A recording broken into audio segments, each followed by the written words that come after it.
Oi pessoal, de volta aqui para mais um vídeo do canal Ciência Real. Sou o professor Luiz Carlos Oliveira, professor titular do Departamento de Química da UFMG, já com alguns anos como professor da Universidade Federal, muitos alunos formados, graduação, pós-graduação, muita pesquisa realizada, artigos publicados, muitas transferências de tecnologia também para o setor privado. Então, mas para dar sequência e trazer alguns conceitos para os senhores, né? De novo, reforçando, eu não vou me cansar de insistir com essa questão. É mandatório transformarmos nossas tecnologias geradas nas nossas universidades em processos, em produtos. Eu sei que é difícil, eu mostrei o funil, eu sei que poucas tecnologias chegam ao final do processo, sei que o investimento não é o ideal, mas nós temos que dar um jeito, né? De alguma forma, promover a inovação tecnológica. Uma das razões é a questão que eu já abordei, né? Essa questão da idade das pessoas estarem envelhecendo, cada vez menos filhos, não vai renovar a quantidade. Isso o mundo todo está sofrendo isso, né?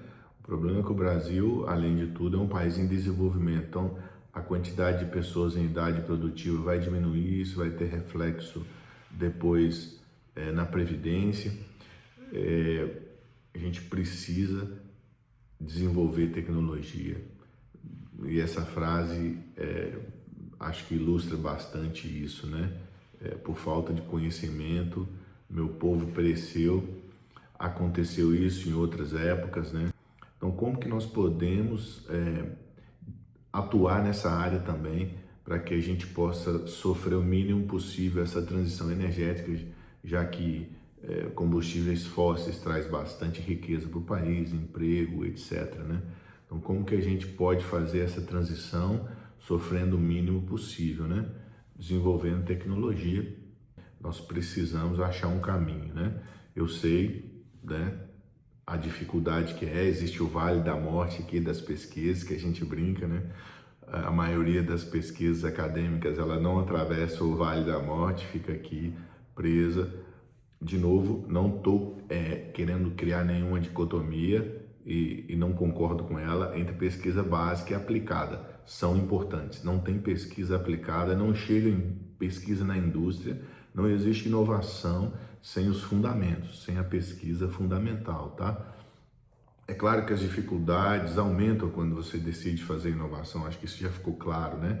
Acho que quem está nisso percebe muito bem. Então, quando a gente está na universidade, a gente tem essa visão de que eu tenho que ter uma ideia de pesquisa, desenvolver o meu laboratório e publicar a minha pesquisa. É assim, foi assim, né? Então a gente já deu esse salto, já aprendeu a pesquisar, como eu disse, mas para que eu faça a inovação, eu tenho outras etapas aí no meio, né? E aí que complica muito o processo, que é a questão de criar o business case, que eu já mostrei no funil, desenvolver pesquisas além da bancada, piloto, fazer o aumento de escala, que é o scale-up, e aí comercializar, né? Daqui a pouco eu vou mostrar uma teoria hoje bastante importante, que é o TRL, que dá o nível de maturidade tecnológica, né? Que ajuda a responder aquela questão, né? Professor, que momento eu procuro um investidor privado?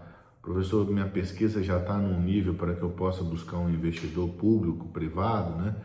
Então, essas etapas adicionadas aqui à missão da universidade, depois nos leva a um conceito de TRL que tem relação com isso daqui, que eu vou voltar nisso depois, né? É muito importante saber o que é o TRL e onde se enquadra a sua pesquisa ali, porque cada vez mais está sendo demandado esse fundamento, né, da inovação. Você tem que demonstrar a sua maturidade tecnológica também, né, de conhecimento, para saber onde a sua pesquisa se enquadra, quais são... É perguntado isso nos editais públicos, inclusive, né? A sua pesquisa está em qual TRL e com o financiamento que você está pleiteando, você pretende chegar até qual TRL, né? Então, essa experiência a gente vai conversar aqui um pouco, né? Claro, essa área ambiental ela é muito demandada, ela vai ser cada vez mais demandada, e um exemplo disso é a propaganda aqui desse carro que ele parece um pássaro ali, né? Chegando até a água que sai do escapamento. Repare que o carro ele não aparece aqui, né? Ele não está falando de nada de potência, de design, ele está falando do meio ambiente. Essa marca está chamando a atenção apenas para o meio ambiente. É um carro a hidrogênio que estava sendo desenvolvido, né? Então olha como a questão ambiental ela está cada vez mais demandando, né? E o Brasil é uma potência nisso, né? Não preciso nem explicar para os senhores, né? Então, principalmente na questão do carbono, vou chamar a atenção para a questão do crédito de carbono que está voltando, vai voltar nos próximos anos aí, está sendo já uma fonte bastante interessante aí de recursos para quem tem conhecimento na área, né? De como preparar os relatórios, de como dar sequência entender os fluxos de carbono da pesquisa que ele desenvolve, dos produtos que ele está gerando, né? Então, eu acho que isso daí é um ponto para ser abordado nos próximos anos, nas pesquisas que vocês quiserem desenvolver. Se a gente pensar aí sobre assuntos, né, e a conversa que eu queria ter era um pouco sobre isso, qual área seria aquela que me daria mais possibilidades de inovar, né? Uma que a gente não pode deixar de pensar é a questão das mudanças climáticas. Se fala muito nisso, tem muita demanda para se pesquisar aí, né?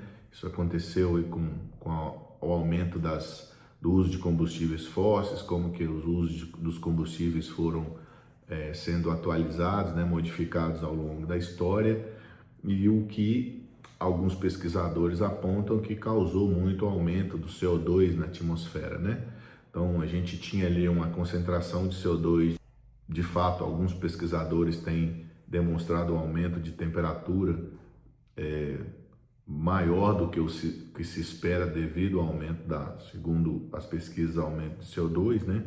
O Brasil não era muito conhecido como um país poluidor, ele não estava ali muito nas classificações, até que eles fizeram uma mudança aí nos métodos de medição, incluíram aí a questão de manuseio do solo, né?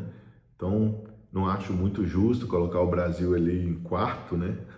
Acima de países desenvolvidos, ricos, e aí porque demandaria aí ações nossas que custariam caro, né? E isso poderia comprometer nosso desenvolvimento. Então, por exemplo, manuseio de solo, eu teria que plantar menos, eu teria que desenvolver menos a questão da pecuária. Então, reparem que essas questões climáticas afetam muito áreas que geram bastante emprego, que trazem riqueza para o país em desenvolvimento. Então, é um problema se a gente não tem tecnologias para repor esses recursos que estão sendo diminuídos ali, né? E claro, não é uma questão aí de quem está certo ou quem está errado, se existe, se não existe, né?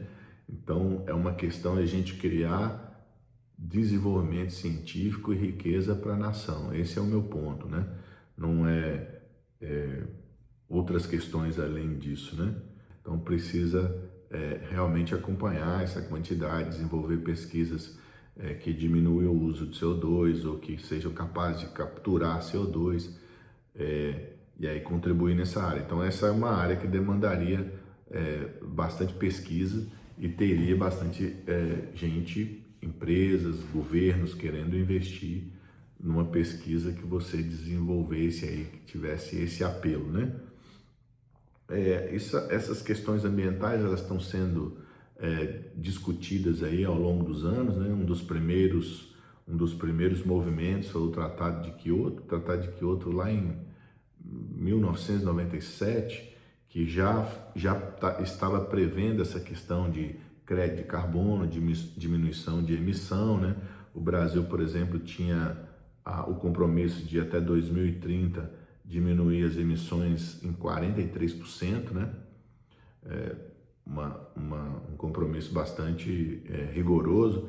De novo, uma demanda dessa exigiria ou que você desenvolvesse novas tecnologias ou que essa transição iria acabar causando problemas para questões de emprego, né, como eu estava chamando a atenção.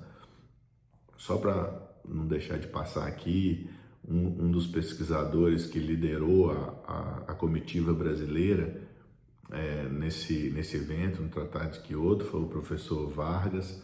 O professor Israel Vargas foi um ministro de Ciência e Tecnologia do Brasil durante três presidências. Ele foi professor da UFMG, então nós devemos muito ao professor Israel Vargas. Ele é o que liderou aí as pesquisas no Brasil em várias áreas, né? A gente entra aqui num conceito muito importante, que é o que eu disse das questões do TRL. Se você levar uma tecnologia para um investidor, ele vai querer saber o nível tecnológico da sua pesquisa. Ele vai querer saber o TRL da sua pesquisa. Então, o TRL, que essas iniciais significam o nível, a maturidade tecnológica que está a sua pesquisa, foi criado pelo pessoal da NASA, eles usam bastante esse nível. Hoje, como eu disse, até os órgãos de fomento, não apenas os privados, eles demandam bastante essa informação, né? Então a gente divide ali, de 1 a 9 a escala do TRL, para facilitar a nossa compreensão, né? Durante as aulas a gente tenta dividir em TRL de 1 a 2, que é aquele mais relativo à pesquisa básica no laboratório ainda, bancada, ideia. O TRL de 3 a 6, eu já avanço mais nas pesquisas e já incluo aí piloto, scale-up, aumento de tecnologia, aumento dos reatores, passo de batelada para fluxo contínuo, que me dá informações mais reais sobre custos de processos, né? E de como vai ser de fato na indústria, alguns processos, né? Outros são bateladas mesmo. E de 7 a 9 ali, então eu já tenho desde industrialização, já comercialização do produto. Então, dividindo ali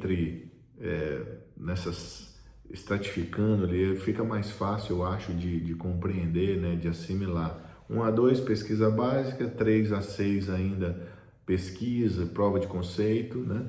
E já teste piloto, e de 6 a 9 e de 7 a 9 já estou falando de processo rodando na indústria e já comercializando o produto, né?